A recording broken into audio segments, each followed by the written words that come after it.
Welcome to the Practical Mystic Show, where we bring you simple tips and techniques from around the globe to help practical people deal with extraordinary experiences. And now, your favorite scientist, shaman, and sacred clown, and also the show's host, Janine Bolon. Well, hello, and thank you for joining the Practical Mystic Show. This is Janine Bolon, and I have a wonderful guest today that I'm very excited to introduce. Her name is Vialet Rayne, and I was able to meet her at a wonderful space down in Littleton, Colorado. She's built a new little community called Discover Your Spiritual Gifts, and that little community has grown by leaps and bounds over the last 2 years, and I got so excited by the things that I saw when I was working down there with her, I had to have her on the show today. So, Vialet, thank you so much for taking time out of your incredibly busy schedule to meet with us today. Oh, Janine, thank you for inviting me. What a wonderful opportunity. I just love any opportunity that I get to spend some time with you. So thank you so much for the invitation. Not a problem.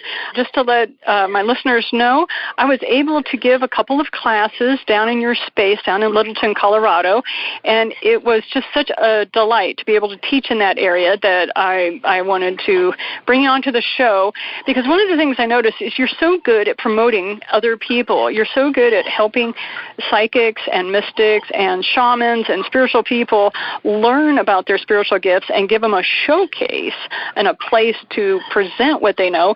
Very rarely do people really focus in on what you do. So today, I'm so excited because I get to kind of present you to my community. So that's where we're headed today.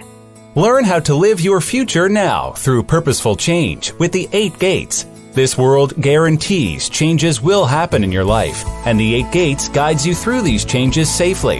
It's done with clarity and direction through customized programs involving face-to-face meetings, online classes, book tutorials, meditation techniques, spiritual awakening, and a vast referral network of shamans, psychics, healers, and spiritualists to fit your individual needs. This process of transformation is available to you today. Book a free 30-minute phone consultation at the8gates.com. If you don't mind, go ahead and kind of tell us a little bit about your spiritual journey and what got you interested into mysticism and spirituality. Well, thank you. You know, as a small child, I was born with the gift of mediumship, so I saw things that other people did not see and connect, and kind of scared my parents a little bit as a small child when I would come back and share things that I saw or messages from people that had crossed over. My father, Janine, passed away when I was 8 years old. And so I really remember after he passed away, I would go spend time with him and come back to my mom and deliver messages. And she would be like, "You can't do that. You can't do that." And so, you know, like many of us that started out with beautiful gifts, mine was shut down at when I was in elementary school, junior high, because other people couldn't do what I did. And I just always had this deep knowing about things. I would know when something was going to occur or knew how to handle things different than everybody else, and spent my young adulthood as a mother cloaked, as some of us talk about. I didn't share what my gifts were or what was happening in my life. And as I got older and more mature, my kids grew up, I just got this curiosity of wanting to know more. I always felt like there was so much more than attending church with my family. There was just so much more to that I felt like people were missing. And so I just kept searching and searching. So my journey has taken me through lots of different things in my lifetime, from Kabbalah to mystery schools and wanting higher teachings, and really hungry for healing and learning about healing and gaining my intuitive gifts to a different level, and just being able to do that. So I'm one of those that I followed down a path. You know, you see a book and you're like, "Oh, I need to pick that up. I need to read that." And you buy it and take it home, and it sits on your end table for a year or so, and then you pick it up and you read it, and it's always in perfect timing. So I follow that internal guidance system that I have of, I need to buy this. I don't know why I need to buy it, but I'm supposed to have this, so I'll take this with me today. I don't know if that's kind of how your path started, but definitely how my path has developed. So I've been on this journey all of my life in different forms or phases. Right, and I think that's the big thing, is that it definitely takes on various phases. It kind of depends on where you are and what region of the country or the world you're in as to how acceptable some of these gifts are considered and what others are not. So when you were talking, it's obvious that you have clairsentience, which is that deep knowing. You just know that you know that you know, and there's really no language for that. You just know you've got to do something a certain way, even though it goes against logic. So you obviously have clairsentience. The other one is you have clairvoyance, because you have the ability to see, and you see things that other people don't. Therefore, that kind of can get a little ticklish when you're younger, because people think then you just have a very big imagination. It's counted off as creativity, and it's all in your mind, and it's not real. When in actuality, one of the things I hear from a lot of mystics is this is a reality that is much stronger than anything that I feel, taste, and touch.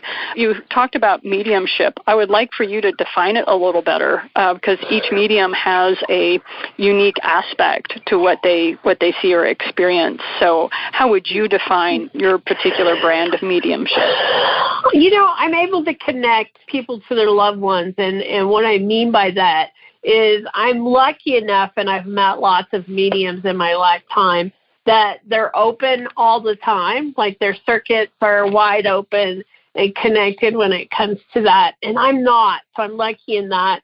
And the fact that if I ask a question or you step in front of me and start talking about a member of your family that's passed, or someone that's on the other side, or that you miss them, or today's their anniversary, or today's their birthday, as soon as you start talking, they step forward for me. It's almost like that's the door that opens. Or if somebody comes to me and says, I'd really love to talk to my granddaughter, I'd really love, and so that door opens. So I have the ability to open it when I'm ready to open it. It doesn't stay open all the time.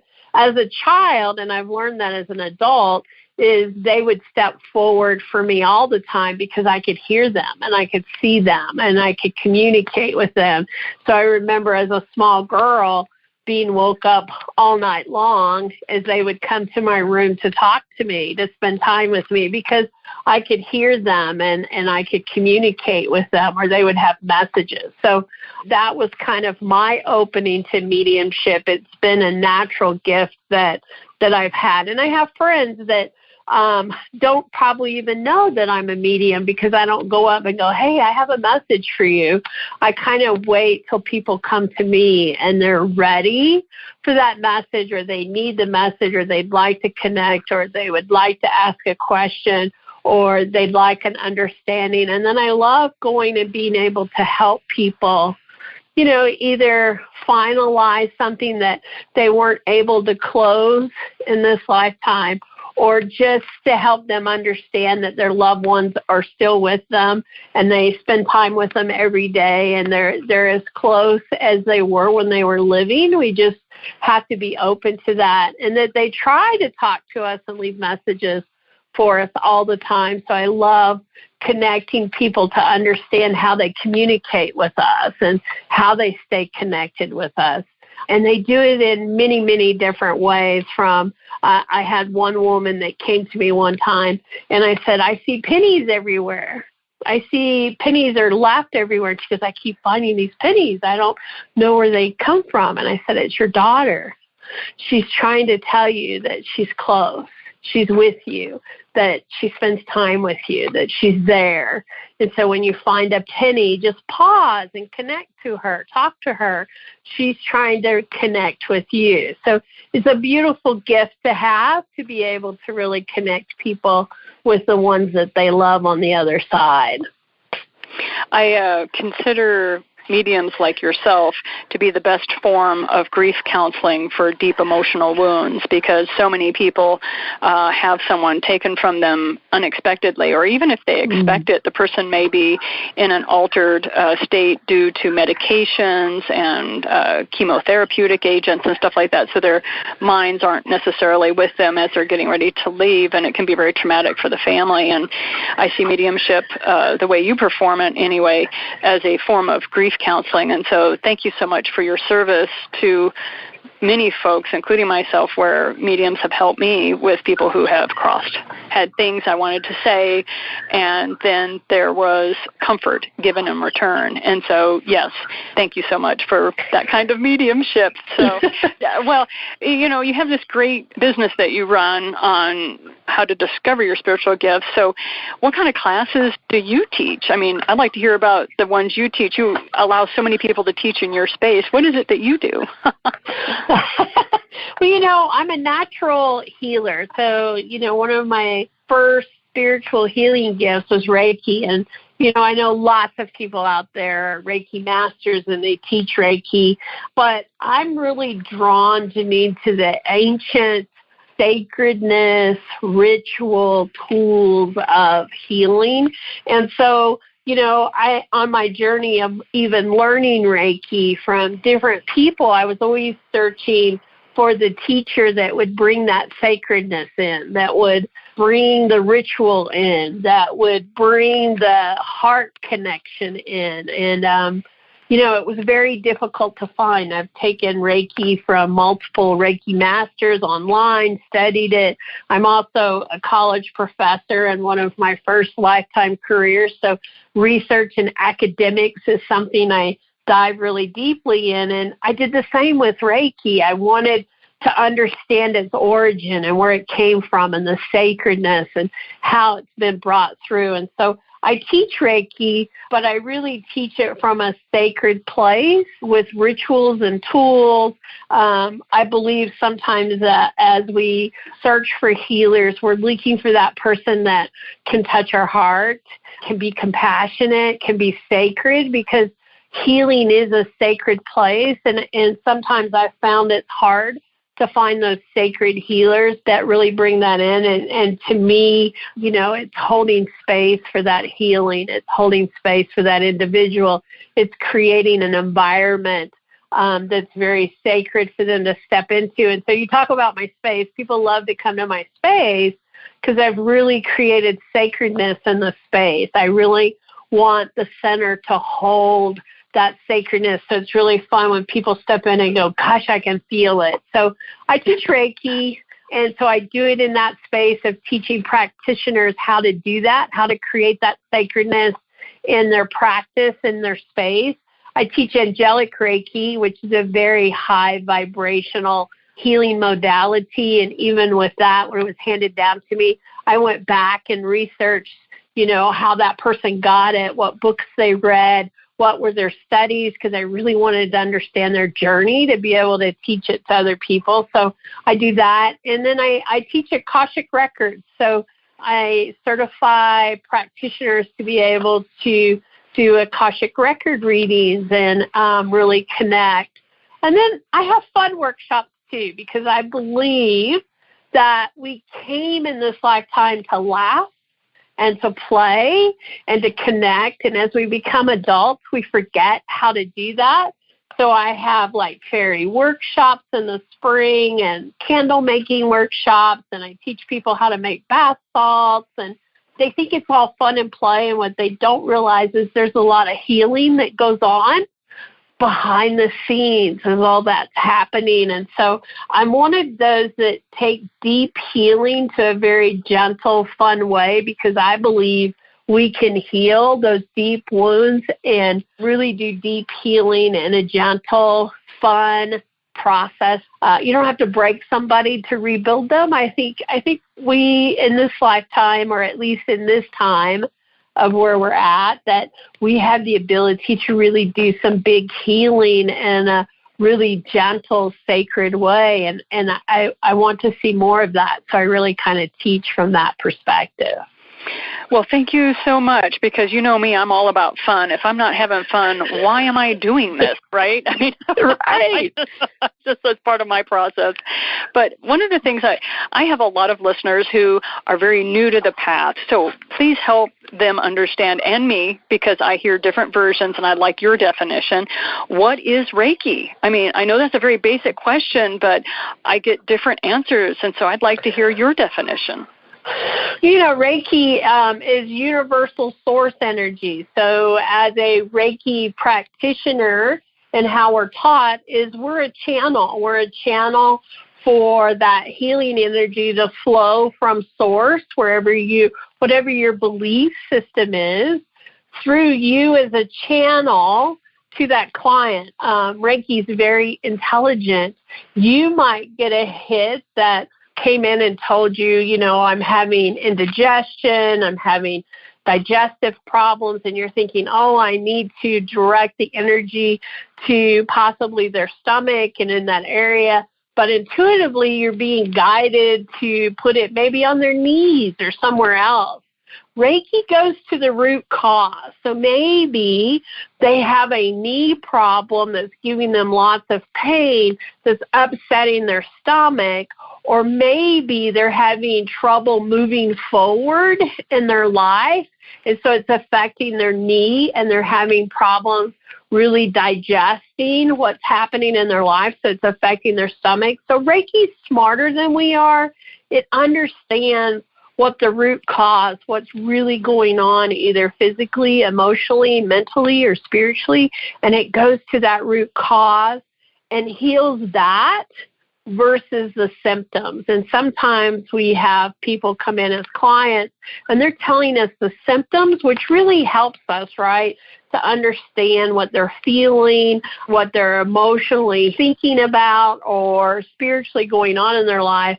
But Reiki knows what the root cause is, so it goes to that.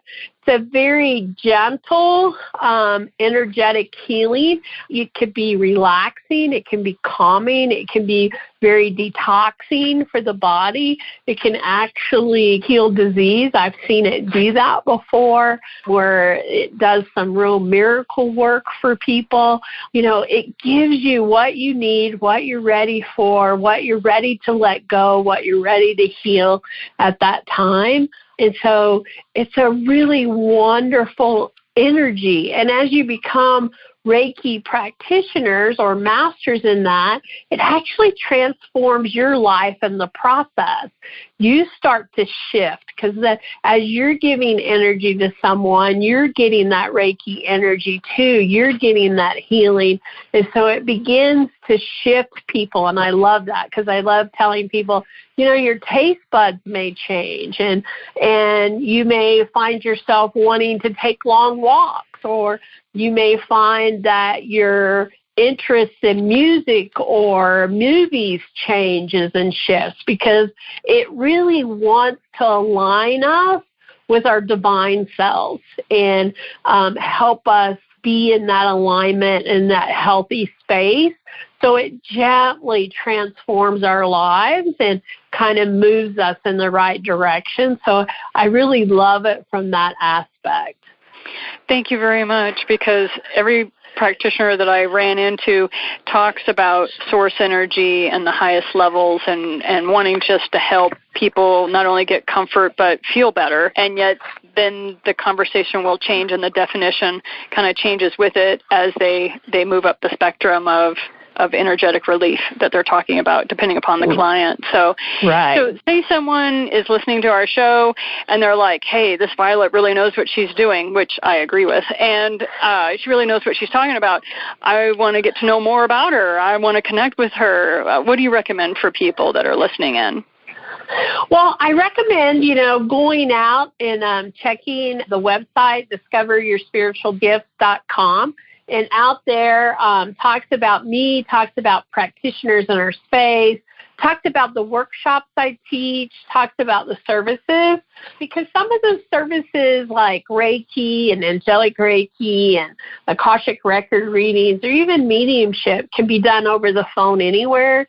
You don't have to be right here in Littleton to be able to get some of those types of services, but definitely if you're in the area or ever travel through, we always have fun stuff happening at the center. And so the website also has a calendar of events of what's going on here, what we have happening in the space. So it has all the information in one spot, just depending on what people are looking for and what they're hoping to find. Well, I just want to say thanks so much for taking time out of your schedule to fit in the interview today. I know you're very busy with your clients as well as your community. Thanks for holding space down in Littleton for so many people. And we look forward to having you on the show when you get ready to write that book I know you're working on. Well, thank you, Janine. Thank you so much for the invitation, and thanks for taking the time with me today. It's been lovely, and I really do appreciate it. You're welcome. And that's it for another episode of The Practical Mystic, the show that brings the spiritual down to everyday life. This has been The Practical Mystic Show with Janine Bolon. For show notes, resources, and more, visit the8gates.com. Thanks for listening.